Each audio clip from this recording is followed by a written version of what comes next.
Hello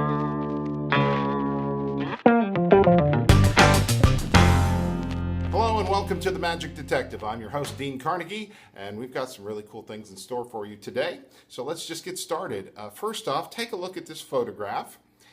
This is a picture of the grave of William Henry Palmer, also known professionally as Robert Heller, the great Victorian magician. And standing next to the grave is none other than Harry Houdini.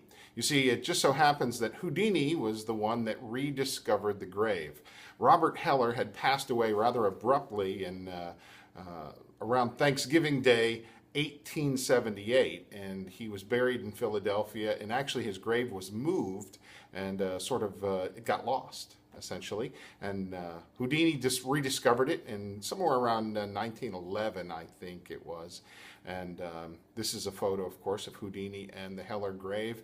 Now, the Heller grave, unfortunately, has been lost and found numerous times, even though it stayed in the same location at the Mount Moriah Cemetery in Philadelphia. The reason this happens is it gets overgrown and people forget that it's there.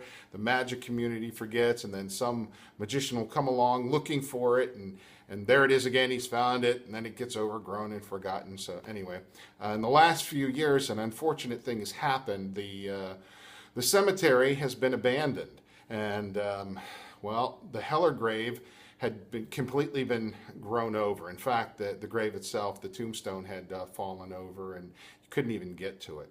And recently, a group called the Friends of Mount Moriah set about cleaning up the cemetery. And they're still working on it. Select weekends throughout the year, the Friends of Mount Moriah will go out on a completely volunteer basis and clean up parts of the cemetery. And a few months ago, I got a really cool email from them, and they wanted to let me know that they had found Heller's grave, and in fact, they uprighted his grave. So here's a picture of Robert Heller's grave today.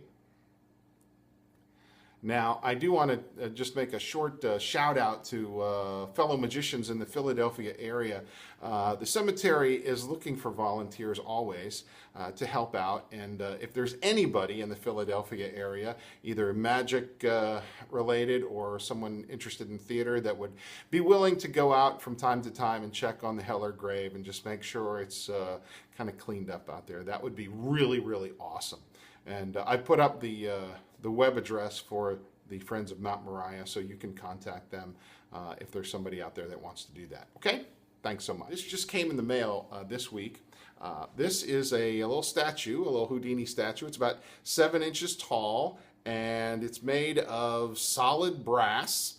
And the artist is a fellow named Jack Taves. And these originally came out in 1998, I believe, and I remember seeing the ads for them, but I never got one myself at the time. But really, really cool, and I'm so glad I finally got one. And it's so much better looking, I think, than in the photographs that I'd seen. So that's it. And I know there was another one up on eBay. So if you get a chance, check eBay, look up. Do a search under Houdini Bronze and see if he's got another one listed, because I know he did the other day. I don't know if anyone bought it or not. So that's the Houdini Bronze. Check that out. And that's all we have time for on this episode of The Magic Detective.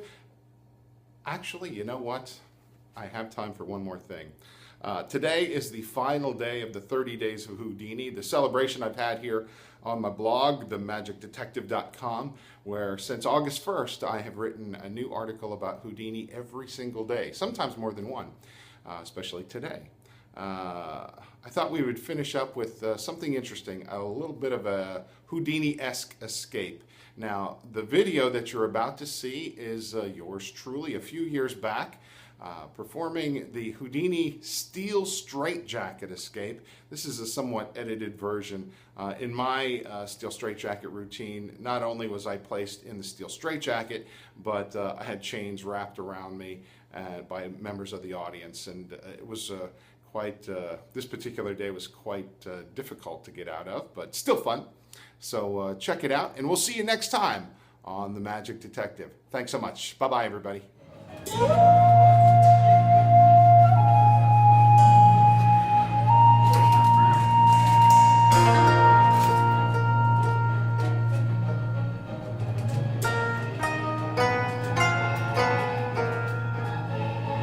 you.